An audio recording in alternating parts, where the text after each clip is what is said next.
everyone, and welcome to Never Seen It, a podcast about movies we haven't seen yet. My name is Trent. I am here with Betsy. Hi.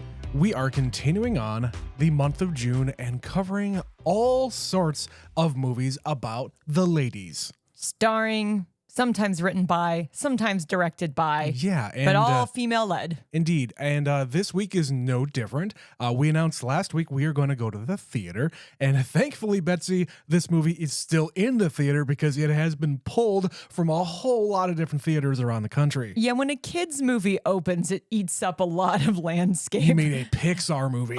Specifically a Pixar movie, yeah. Like 90% of the films showing in our local theater are Inside Out 2 screenings. Right. And we're not watching Inside Out 2, however. No, we're going to be watching Furiosa, a Mad Max Saga. You bet we are. Yeah, and we just recently rewatched Fury Road just a couple of nights ago. And, I mean, that movie is just fantastic. There's not a lot to it, and you don't really need to know a whole lot about the universe of Mad Max because I'm going to be honest, outside of Fury Road, Trent and I have seen none of the Mad Max movies. Right, and I did not see Fury Road right away when it was in theaters. No. We had to wait until after it got nominated for Best Picture. Well, we didn't have to wait. We just did wait. No, we waited until after it got nominated, and that just kind of validated it in our minds. And we probably didn't go and see it because why would we go and see a Mad Max movie? Why would we see Mad Max 4 if there's 3 other ones out there we haven't seen? With zero context for the movies, yeah. So going into that one, we didn't really know anything about it, but we watched it. We really liked it.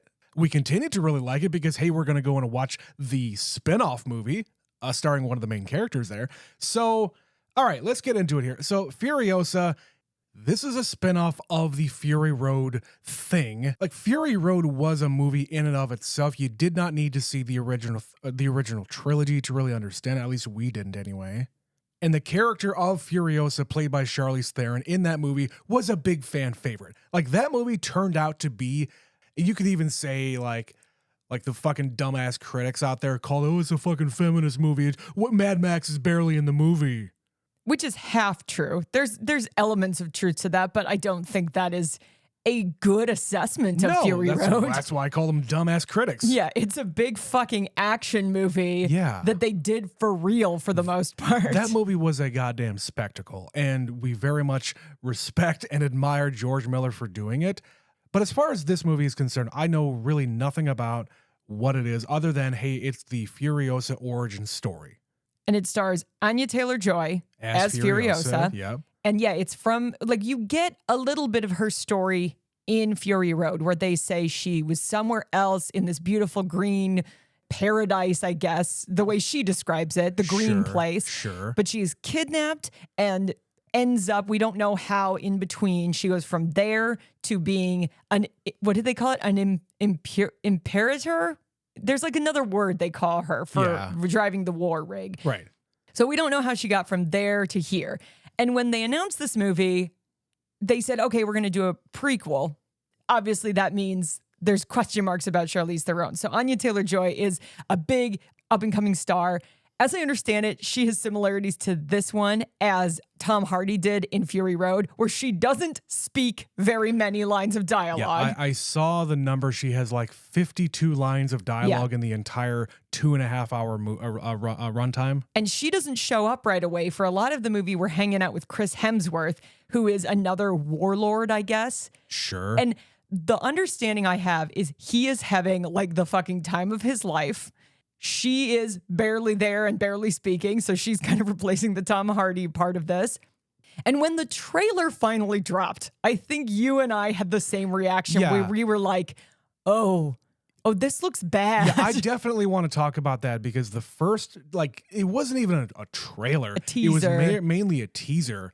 I cannot remember the context in which we saw it, but it might have been even like a Super Bowl commercial or a football commercial kind of a thing. We saw it on TV.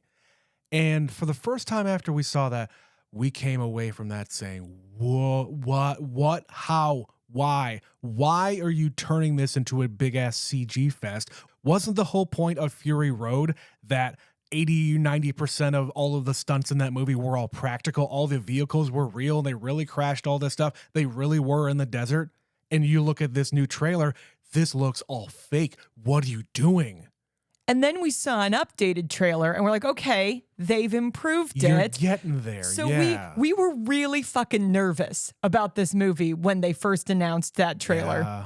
We felt a little better.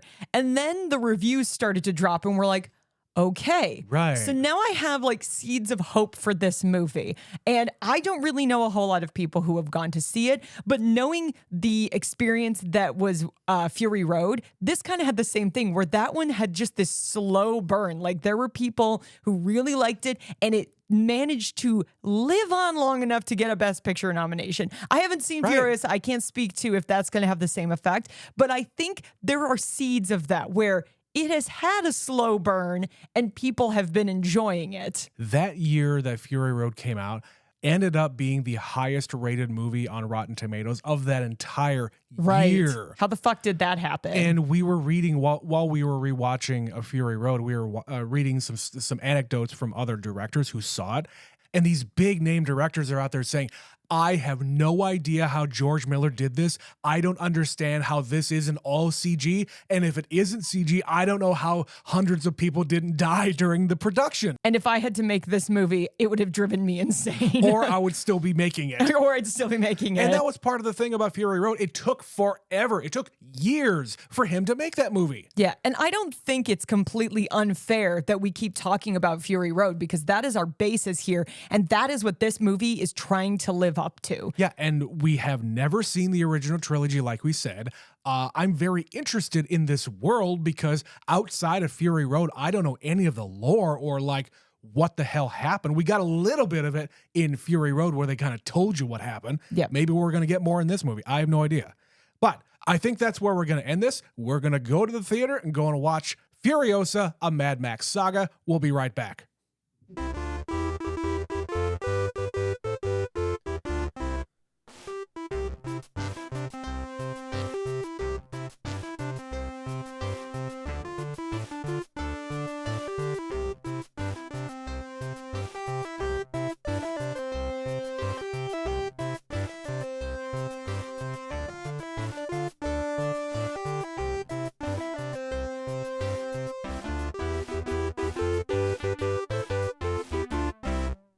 And we are back from the theater. Betsy, that was Furiosa. What did you think of this prequel to a sequel? It was okay. Like, I don't think this movie was incredible, but I also don't think it was bad. And the thing I'm kind of wondering, not having seen the original Mad Max movies, is this one more similar to the Mel Gibson ones and Fury Road is the standalone? Because it's entirely possible, not having seen the original ones, that this is what these movies are actually like. This is my thought about that particular aspect. This movie, Furiosa, is a movie. It has all of the tropes of a regular action movie that you are come to know. And Fury Road is a fucking spectacle. Yes. That is barely a movie. This has all the trappings of a movie that you come to expect. And a little spectacle thrown in. A little bit, yeah. You have your regular character development. You are introducing characters. Because this is a follow-up to a different movie, you have to give the background on a few different characters that you've already met before. You have to replace some actors because they unfortunately passed away. And they're younger, too. So this is a movie, this is kind of like when we watched Solo, where there are certain expectations for the end game. There are certain things that we expect to happen. Like we know that in Fury Road, Furiosa is missing an arm. Somewhere in this movie, I expected her to lose an arm. Yes. We just don't know how we're going to get there. That's the kind of movie this is. That's where it's a good comparison to Solo, yeah. There's certain expectations where we know we have to check off this box, this box, this box. We know she has to get to the Citadel. We know she has to lose an arm. We know she has to become this badass girl who cuts her hair off. Yeah, and the disadvantage that this movie has is that there was only one movie with Furiosa in it. It'd be a different thing if Furiosa, the character, was in all three of the trilogy movies plus Fury Road. If she was a well-developed, established character. Yeah, or I mean, if this was a Mad Max story, like take away Furiosa as a character and supplant it with Mad Max, I think you would have been able to do a lot more with this origin story type of a thing. But because Furiosa only had the one movie, you had to really cherry pick all of these different things from that movie that you think made her iconic, but there's just not much there. Yeah, the glory of Fury Road was there wasn't much there. Like you didn't worry about the details. This one, all you have to worry about is the details. And this is just kind of a mixed result. Yeah, and okay, here's where I'm coming from this movie. I said what I said about this being a movie and not a spectacle. It's kind of unfair to me to expect the follow-up to Fury Road, because you are focusing on this character. You're focusing on this girl who grew up to be Furiosa that we know. So me as a moviegoer, yes, of course, I'm disappointed. Half of this movie, I would say borderline sucked. Like bad. I was falling asleep the first hour of this movie. Oh, no. I was bored. Really? Yes, I'm not trying to be hyperbolic here. The first part of this movie, I was not into.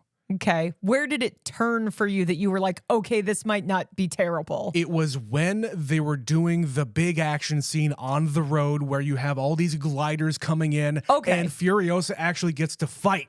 Yeah. Arguably, that is maybe the best scene in the movie, that sequence there. It is. But you're right. It kind of is a moment where it amps it up. And you keep hoping it'll amp up more, and it never really does. It never does, because there's even a moment here where they go to Gastown, and we are shown a battle from the distance. You see the ensuing battle when they're approaching with all these, flamethrowers and whatever else happens during these battles. You don't get to see all the details. You don't get down in there. You just, okay, it's just a passing thing that they probably just did all in CG. Yeah, there definitely was more CG in this one. And I want to talk more about that later, but yes. We kind of knew that going in, so I'm trying again. It's so hard to separate the two movies. It's so hard because you're right. It is the only context we have for Furiosa. It is the only context I have that you have for Mad Max as a thing. Sure.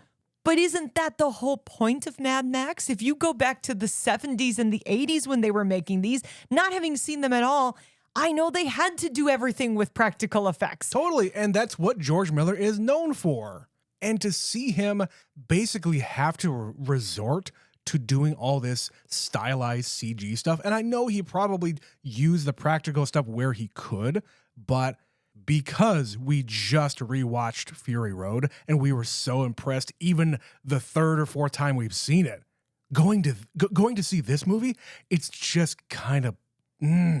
Well, it's really disappointing. To make things almost worse in a way, the end of the movie, we get all the way up to the beginning of Fury Road. In Furiosa, at the end of the movie, she goes and gets all his breeders, as he calls them, his wives or whatever they are. Right. They show that at the end of this movie, them sneaking onto the truck. And then as the credits are rolling, we get most of Fury Road in a very, very quick cut sequence. He starts showing footage from a better movie. But when you put them in the same movie, you see how stylistically different they look, even those tiny little structural things. Yeah. When you place them in this movie, it's really hard not to notice how one is very gritty and real, and one is a little too shiny and computer generated. Yeah, and just talking about the continuity here from one movie to the next, I was kind of curious whether or not that they were going to pick it up right there. And in Fury Road, you don't know how long Furiosa's been at this. The way I was interpreting it when we were watching that one, I figured, okay, she's been driving this war machine back and forth forever. She's got a reputation. She's really good at it. And she's been doing it on her own. But the implication by this movie is that it is immediate. She comes back after killing the bad guy, and we are shown what happens to his body and whatever else. So presumably there is a time jump here between when the guy is brought back to the Citadel and this thing is sprouting out of his body.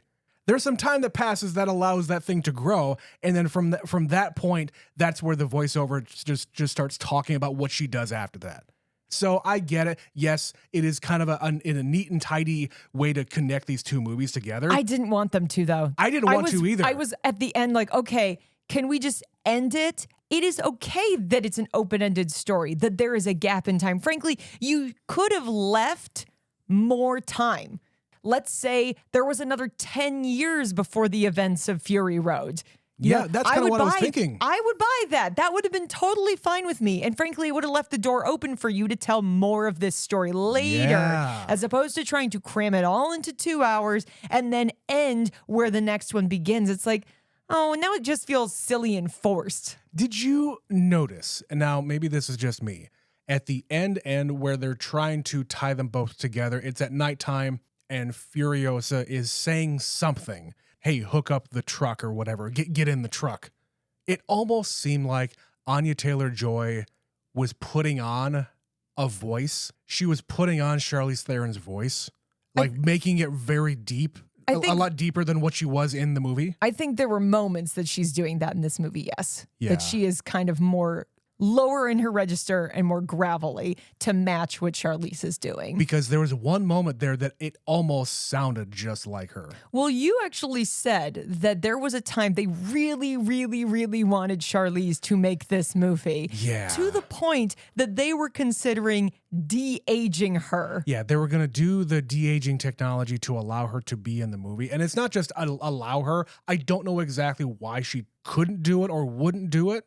But of course, hey, she did give the blessing to Anya Taylor-Joy to take up the character, so that's okay. I don't think Anya Taylor-Joy is a bad choice. I think she's good in this movie. She was fine for what she was actually in the movie. I am actually glad it's her and not a de-aged Charlize because you know me, I am not a huge fan of the de-aging technology. Yeah. It is such a mixed result. Sometimes it's really, really good, and other times it is Robert De Niro in The Irishman. Yeah, there's a lot of really bad examples of that, but I feel like I do like how they did give it to Anya Taylor-Joy.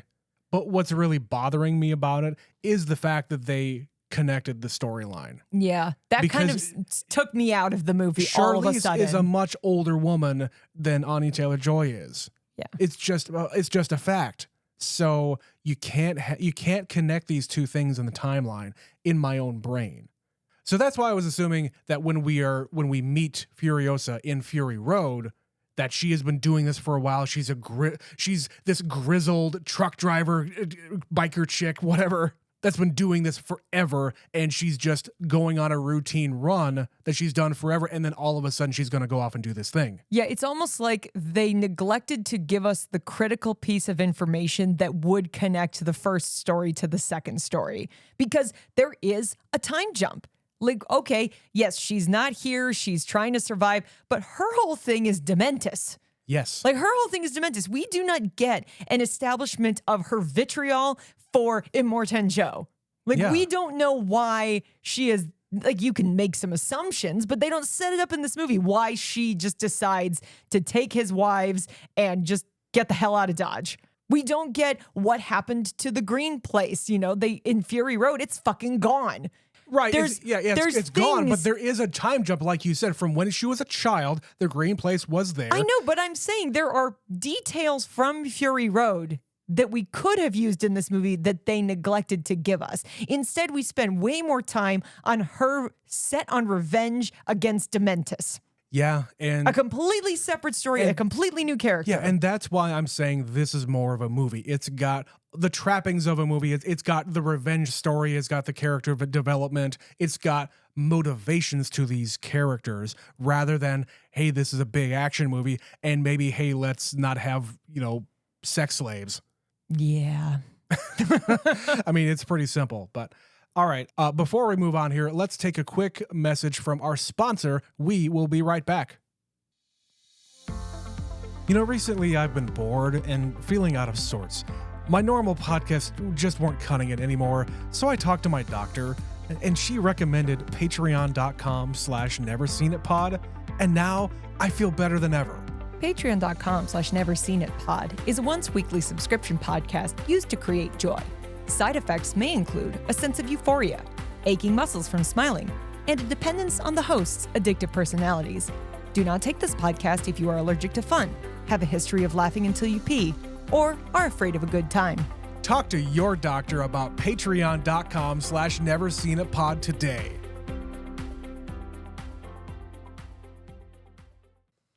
This movie was also structured in a very strange way because you got chapter markers in this with chapter titles.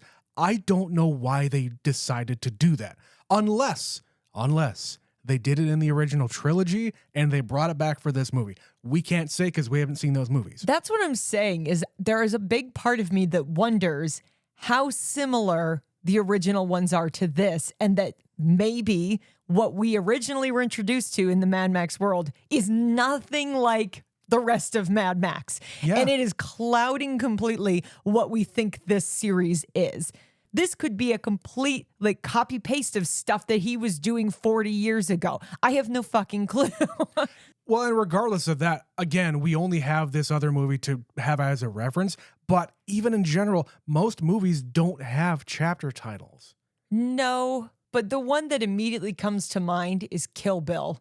And that's like a revenge movie. And that's kind of like, are we drawing from something like that? Or the way Quentin Tarantino draws from a lot of older movies? Yeah, Tarantino is trying to draw from other movies, which is why he does it like that. Modern movies made now do not have stuff like that for the most part. And when most they do, movies don't have chapter titles. No, but when they do, there's a point to it. There's no point to these titles. You know that she's going to go after revenge. You know that this is her new home. You know all these things. Why do you need to point it out? Yeah. I can't explain that one. I don't really have an idea about that. Well, and like speaking of structure, they did almost the same thing at the very, very beginning of this movie. They had these newsreels, like footage from like the radio or in television from back when the world was ending. They had Anyway. They had those recordings playing just like they did in the last movie. Why do you need to have that again? Or they could have even been the same thing. I don't actually remember. I don't even remember that being in Fury Road. It was. Oh, like, it's not important. We know the fucking world ended. It's a dystopian society. There's a lot of people living in the fallout of nuclear war, which is why there are weird, deformed people everywhere. Like Immortan Joe is trying to have perfect, pretty children. And like in this movie, his lady has a weird two-bodied baby that doesn't survive.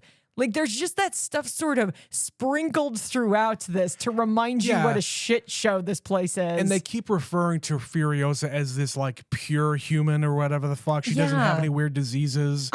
She comes from this place that is pure. It has clean water. It has fucking electricity. This is what I'm missing from this saga is I don't have the information. I don't have the full scope of the world. And I don't know if that's because the assumption is these are movies for people who have seen all of the other movies, or if they're just not bothering to give you the full scope because it's never existed and you can piece it together yourself. Maybe, and maybe when we watch those other movies, we'll find out.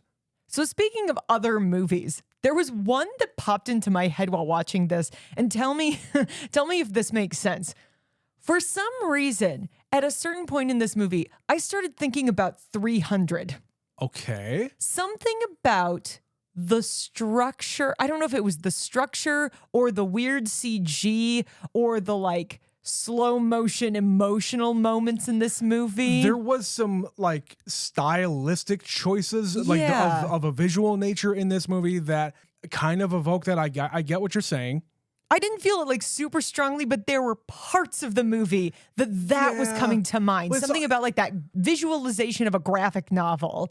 There's also like the way these people are kind of coming together, and like when Dementis is kind of in this trench and making the path behind them muddy, that whole thing was kind of reminiscent of that, where they're just kind of going through this pass.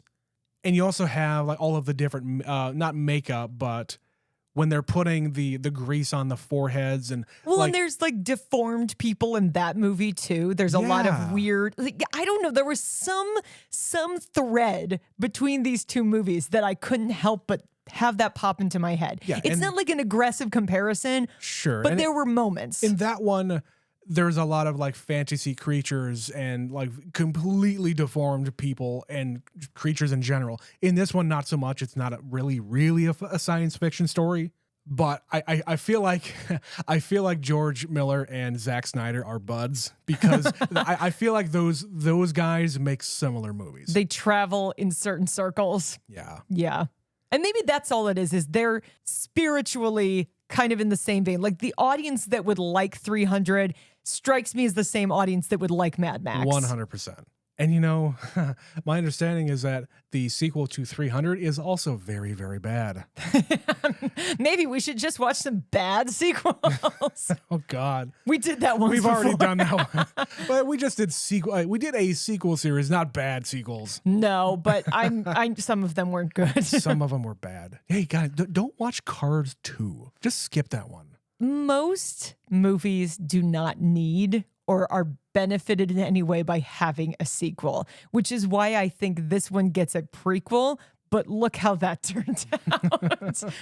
Well, someone who is very used to being in sequels of movies, Betsy, Chris Hemsworth. Now, I'm not going to come out and say that he had the same kind of fun performance that Jason Momoa had in Fast X. That was maybe my favorite character in a movie we watched last year, but he was definitely selling this. I don't think that it really rose to what the expectation was, but I still think I still had a good time watching him. I think that Chris Hemsworth is the best thing in this movie, full stop. However, he could have gone bigger. I feel like there was more. Like he was just a little crazy, and I wanted him to be all crazy. I wanted him to be like chaotic. Yeah. There's so many opportunities here for him to just use his people, the people around him that follow him, to just use them as fodder. Grab a sword, cut somebody's head off, and use the head for something. And he does it once, like when they're trying to invade Gastown. He says they aren't buying it, make it look real, and he grabs a crossbow and starts shooting people. You know, then they let them in because Right. they believe it when he Right. starts killing his own guys. But it's the only time in the movie he does something like that. He did, you're right, have several opportunities where he could have gone so much bigger. And I feel like we really should have let Chris Hemsworth go unhinged in this movie because he is made up. He's got a goofy nose. He's wearing brown contacts. He's got crazy hair. He's doing the most Australian thing he has ever done in his career. Yes, I did appreciate that because the Australian accent coming out of him really adds to the goofiness. Yeah, it's an To an American ear anyway. It's an over the top Australian accent that he is doing. Like he has an accent. He doesn't have this accent. This is really big for him. Yeah. But he never went all the way there. You just mentioned Jason Momoa. He is unhinged in Fast X. He's fucking giggling to himself. Prancing around and singing and giggling and Talking doing to corpses. Yeah, he does so many things that unnerve you. And at no point in this movie was I afraid of Dementus. I think he should be both unhinged and funny, but scary. You should still believe that this guy's terrified by this guy. Yeah. You should believe that this guy's going to fuck you up if you get in his way. And I didn't really believe it. And that's the thing, though. He could not even control his people. When they go to Gastown that one time and they wouldn't give him the gas because there's a fucking riot going on. And it's his fault. It's his fault. They hightail it out of there. And his gangs start fringing off and you know, doing their own thing. So I think that's part of it too. He can't even control his own people, let alone, you know, a mass of people in this town. And maybe that's the point because he's not in Fury Road. We know by the end of this movie, this character isn't important. He's not going to be in the next one that we've already seen. So what happens to him? I'm filling in the blanks. I know he's not going to survive this movie, whatever that means. Yeah. And so maybe that's the point, is he's supposed to be easy to defeat. He is not Immortan Joe. He is not the same thing. He's just kind of a thug in the right place for a while. But it makes it less interesting if you know he's going to lose. He's this menacing force that is just ever present in here. And it's the movie thing that Furiosa wants to kill this guy and get revenge. That's about as simple of a movie trope as you're ever going to find. But I do feel like they needed to make him more of a menacing figure and maybe fuck up more stuff. Now, I'll say, when they do get into these bigger battles, like when they go to the bullet farm and all of these structures start coming down and he's like pushing people into the way of these sniper bullets and using human shields, that's where he's the best. He has this weird chaotic energy that is only meant to protect himself. And then, of course, at the end, he hops into a monster truck and there's a monster truck chase. So great scene. I literally wrote down exit pursued by a monster truck. Yeah, there's elements, there's little things like he's running around in a cape and he has 3 motorcycles hooked up and he is riding behind them in a chariot. Like a chariot. Yeah. Okay. I have a problem with this. It's cool. I like it. But where the fuck do people know what a chariot is? The mechanics of that. How do they know what it is? How do they set it up to make him do this? Yeah. And as long as we're talking about things that don't make any sense, these speakers and the microphone, how are those being powered? I understand that one of them is hooked up to the truck, and that's fine. There's a battery in the truck, but there are other ones that are attached to Furiosa's cage when she's a child. How is that being powered? The technology in these films is very inconsistent because we have telephones. Because we have telephones, we have big speakers and crazy guys with electric guitars come the second one. But in this one, we have like guys with little helicopter type things. I don't know what they're called. In the swamps in Florida where they have that giant fan on the back of the boat. They have those, but they hook them to their backs and then they have parachutes and they're sort of paragliding. There's a lot of flying around mechanics in this that I appreciate. That are again not in the next one. How is there such inconsistency? They lost the technology, Betsy. Those are the only ones. That's what I'm saying. It's inconsistent technology. There's a couple other ones.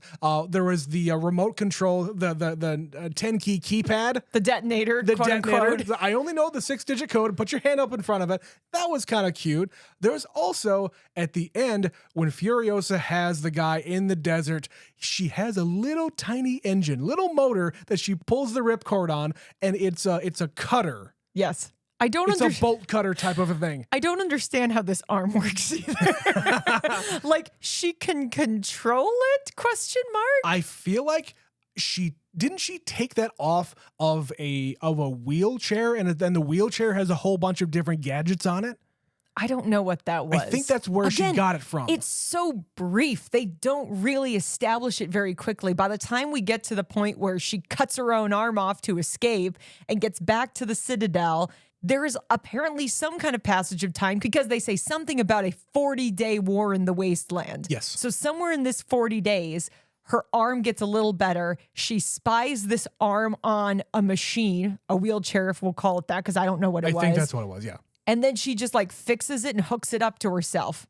That was anticlimactic. Like, I don't know that I need it to be, like the sun comes in and like shines on something. It's very like over the top, like how she finds this arm, like the fucking Holy Grail in the corner. Like, I don't need that, but it's just by the time we get there, we're trying to tie up so many loose ends very quickly that I'm just like, I don't get this. Yeah. And along with that, like, the CG on the arm also looked kind of bad. In the few scenes that it was actually on screen, it was kind of bad. Also, at the beginning of the movie, when they're out in the desert, I'm just hopping all around here. I'm sorry. At the beginning of the movie, when they're in the desert on these bikes, they're not in the desert. They're not on these bikes. That's all fucking green screen. It's something about the tangibility of the first one. And like I said, because they give it to you in the credits, it just shows you side by side how different the two are. How big they went last time. They did. And you could tell there are parts of this movie that are real. There are. I know there are things in this movie that are real.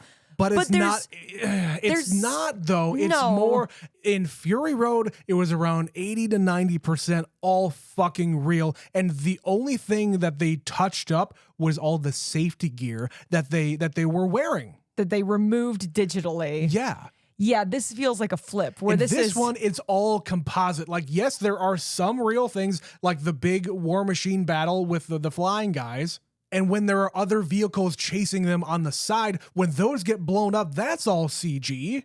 And all these war boys are like they're being thrown everywhere. They're blowing up. They're flying across the screen. That's all fake. And I understand you're not going to do that really, but I would have rather you just do the stunt work and not have it be so explodey. Yeah, I think we've gotten we've gotten a lot better at seeing the edges. Like I feel like I go with me on this. Something about when you can tell the proximity to how close we are to this person. Everything beyond this is fake. Beyond this bubble.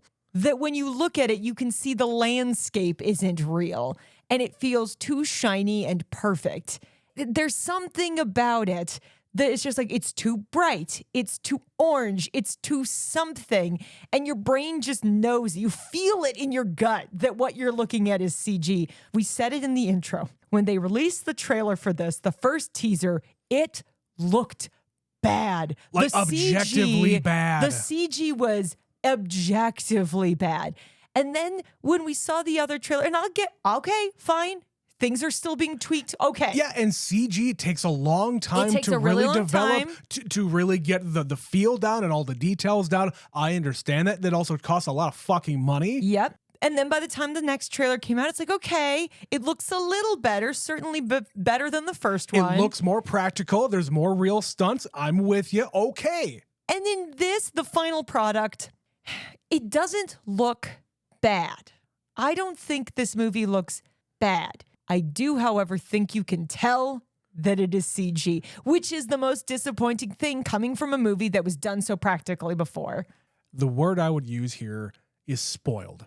We got spoiled with such an incredible movie with Fury Road that looking at anything else that isn't at least on par with that is going to be a disappointment. And that sucks. It sucks to have to say that, but it's just true. But I'm going to throw this out there too. If I just pretended I never saw Fury Road, even as a standalone movie in a sea of movies where all we do is CG, this isn't the best CG I've ever seen. It's not. It's not. And I'm getting if you've listened to this podcast, you know Trent and I just really, really like when people go for it and do it for real.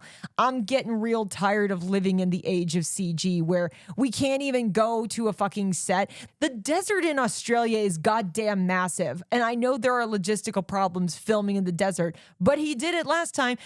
If you don't want to go to Australia, make it in America. We've got deserts. They did a lot of the Fury Road stuff in America. That's fine. That is fine. Could we just do it somewhere? There's so many insane places on planet Earth that you would look at and not believe they exist for real, but they do, and you could just use them. And if the real reason why he didn't want to do it big like he did the last time is that it was a fucking nightmare to make and it took fucking like 7 years or something, Yeah. I understand him not wanting to go through that again. I get it, but damn it, I wanted it. Could you do a little closer to that? Maybe like pull back a little bit on the massive project that was Fury Road. Yeah, if Fury Road was 80 to 90% real, give me 60 to 70. Okay, could we get 60? This right here is probably 30 to 40. Yeah. If I'm being honest. Speaking of Fury Road, Mad Max is in this movie.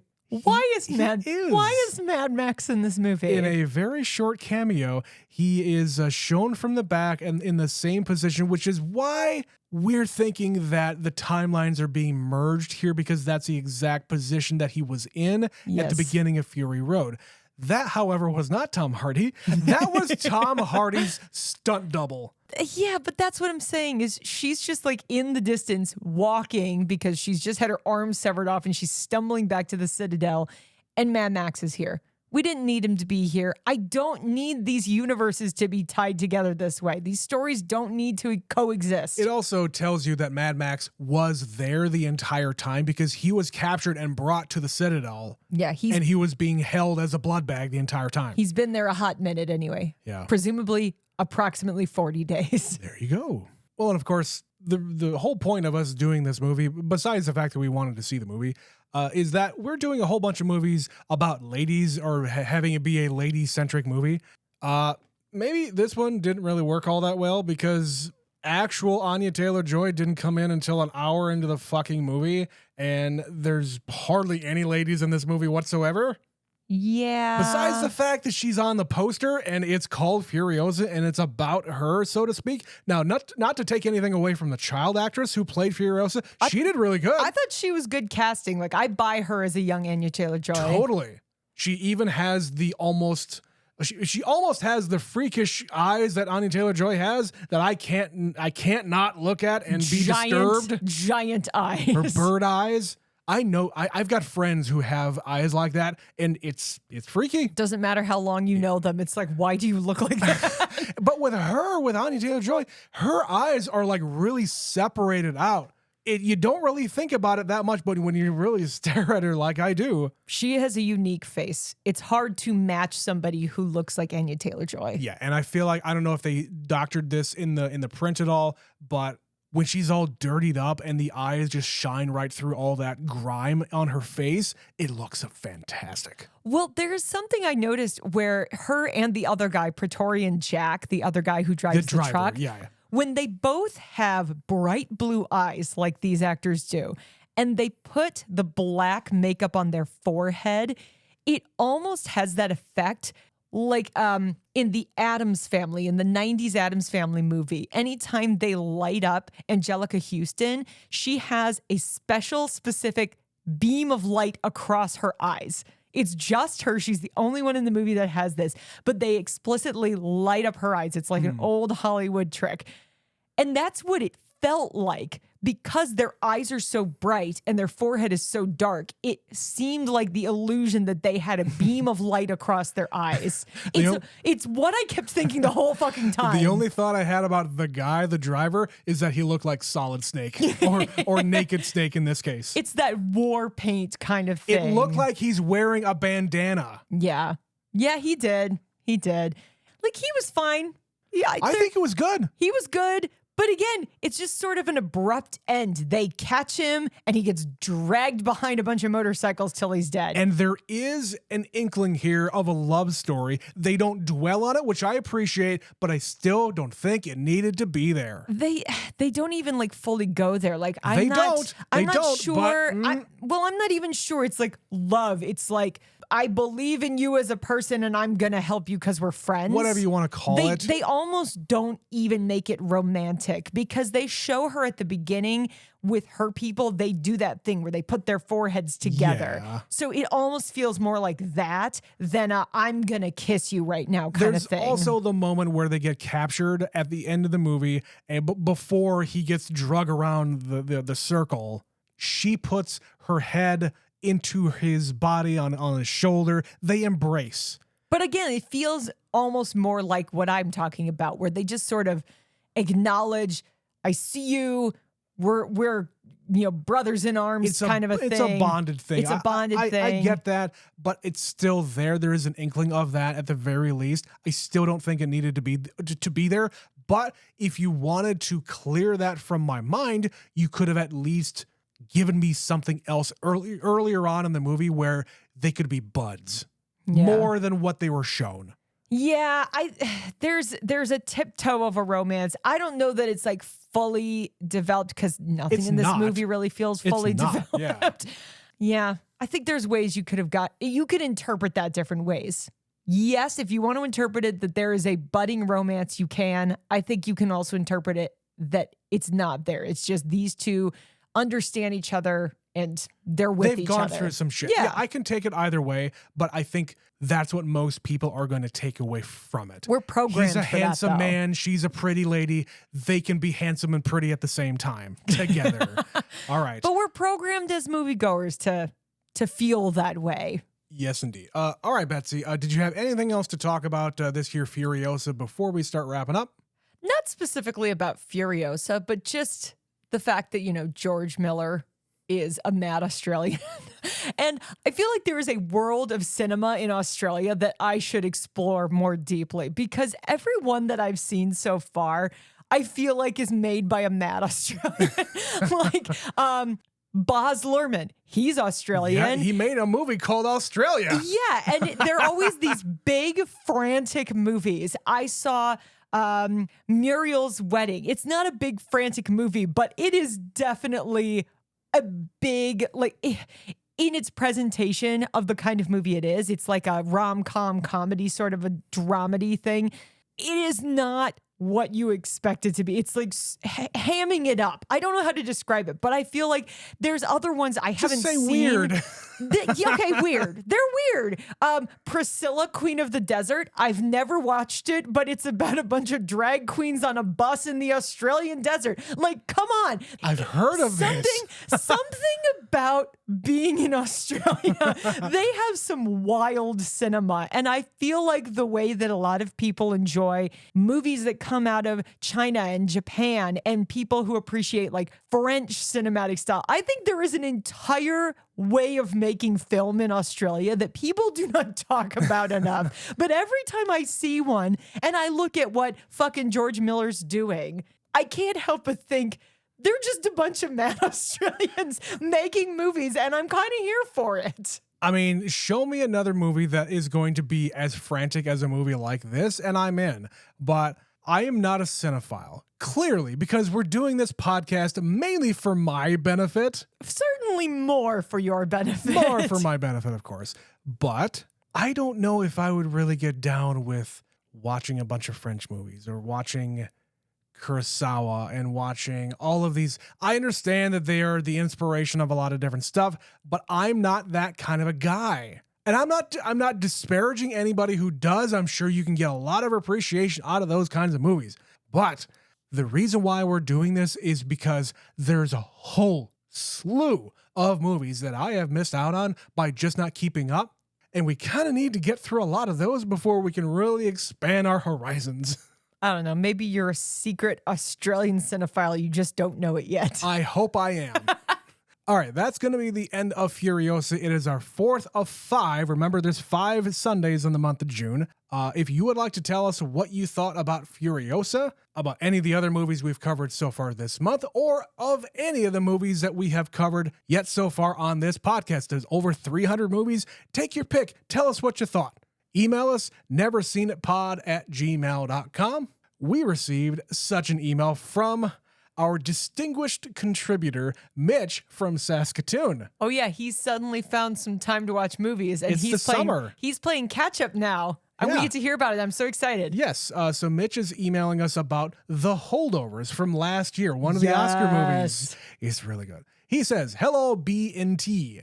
That's us. That's us. I am continuing on my movie catch-up series and just got to The Holdovers. There aren't enough words to describe this movie, so I will just go with delightful. I enjoyed every minute of it. The story arcs of the characters are great. The story is great. The ambiance is great. And now I'm officially a member of the Paul Giamatti fan club." Yay! Giamatti Nation, rise up! Giamatti is a fantastic actor. I'm glad that he is getting a lot more recognition. He says, officially one of the best Christmas movies I have ever seen. Yes, of course, because we watched that movie as one of our Christmas movies last year. We did. That was not in the Oscar category at the time we watched it. Indeed. The nominations had not come out yet, but he says, I felt really attached to this movie because my parents are basically the same age as the main student, Angus. So it was like watching the teenage years of my parents. Really cool to watch a movie through that lens. Yeah. It's very much a movie made to look like something that came out of 1971 or 2, whenever this was set. So yeah, if your parents were born in the 50s and 60s, there you go. He continues, a fun Mitch movie fact. I have only ever seen 2 movies that have a character reference Caesar's crossing of the Rubicon River. The first was the movie 1776 with William Daniels, a.k.a. Mr. Feeney, as John Adams, and this movie with Paul Giamatti, who once played John Adams. Love. Perfect. That's a perfect piece of trivia. It's such a deep cut.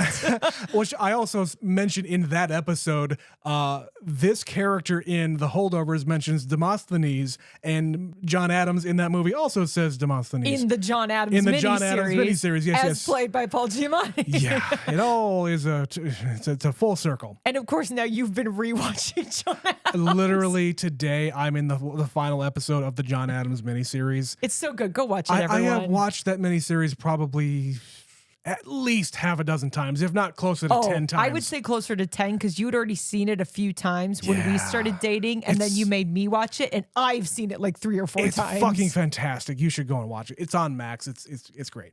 He finishes up here by saying, I will be continuing to catch up on movies you guys have covered that are currently streaming, hoping to do the quote home game at least once or twice. Awesome job, you two youngins. All the best from Mitch. Oh, thank you, Mitch. I love hearing from Mitch. I missed that guy. Mitch is awesome.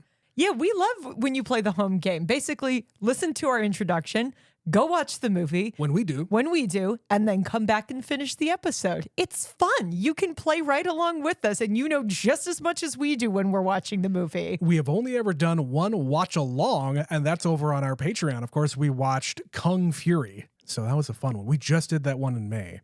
And speaking of Patreon, you know, Betsy, we've been talking a whole lot about Mad Max and Fury Road and Furiosa. We kept on saying we haven't seen the original trilogy, and we just finished one of our box set series on the Patreon. So guess what? We're going to be covering the original Mad Max trilogy for season 3 of Box Set. That's right, we are. We're going all the way back to, I think, 1979 it started. Yeah. And this will be the youngest I have ever seen, and the most Australian I have ever seen Mel Gibson in anything. I don't think I've ever heard him with a real Australian accent. Nor have I. But we finally decided, you know what? Screw it. We have got to get these movies off of our list. It's love time. A good post-apocalyptic movie. I love a good dystopian movie, and I'm sure there's going to be a lot of that in this, and hopefully we can get some of these questions answered by covering that series. Between watching Fury Road and watching Furiosa, it has wet my whistle.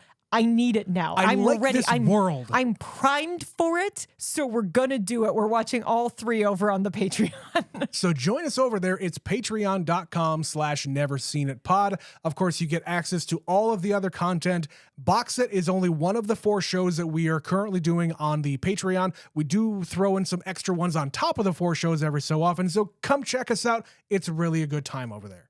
Yeah, I'm subjecting Trent to all kinds of stuff, but sometimes I also get pulled into the quagmire of what are we doing? What are we doing over here? Why are we doing this to ourselves? I mean, we just finished watching all of the Magic Mike movies. But shut up. That was incredible. And you can go.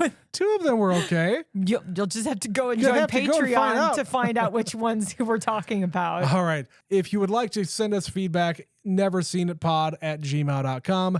We're on all the social media stuff, Facebook, Instagram, Twitter, and Blue Sky. Send us a message on there. Comment on our posts. And of course, if you want to be anonymous, just let us know. We don't have to read your name, like Mitch and Stephanie and all of the other people who have wrote into us over the years. And I say years because we've been doing this over 3 years now. What? How is that possible? But Betsy, we are not done. Again, we are not done with our lady-centric movies. No, we got 5 weeks in the month of June. One more coming up at the end of the month, next Sunday. Betsy, what are we doing? If you've been a longtime listener of Never Seen It, you know that we have covered a Marvel movie from time to time. We've watched a lot of We've Marvel watched movies. a lot of Marvel movies. And every time we cover a Marvel movie, something else comes up in the conversation. And that is their quote unquote rival, their counterpart, the DC universe. And we have expressed how we have never seen pretty much anything that DC has put out. I haven't seen any of the recent DC movies other than the Batman, which is not a part of that universe. Not the DCU. We saw the Joker. Not part of the DCU. We didn't cover it for the show, but we saw Joker, but just stuff in DC. Nothing in the DCU, however. And the only one I have ever seen went all the way back to the very first Henry Cavill Superman movie. Yeah, you saw that by yourself while you were with me at some trip. Yeah, one time. We kept on saying, okay, guys, we don't really want to get into the We're not entire doing DCU. We're not doing the whole thing. We would have to have a completely separate podcast to do something like that because there's so many movies and most of them are bad. But the one that we kept on being told that we should cover is Wonder Woman. And guess what? We're going to do Wonder Woman next week. It's coming. We're It's finally time. doing the original Wonder Woman. DC is going to get their moment on this podcast. Wonder Woman, here she comes. So come back next week for another episode of Never Seen It. We're going to close out the month with a movie with a whole bunch of ladies.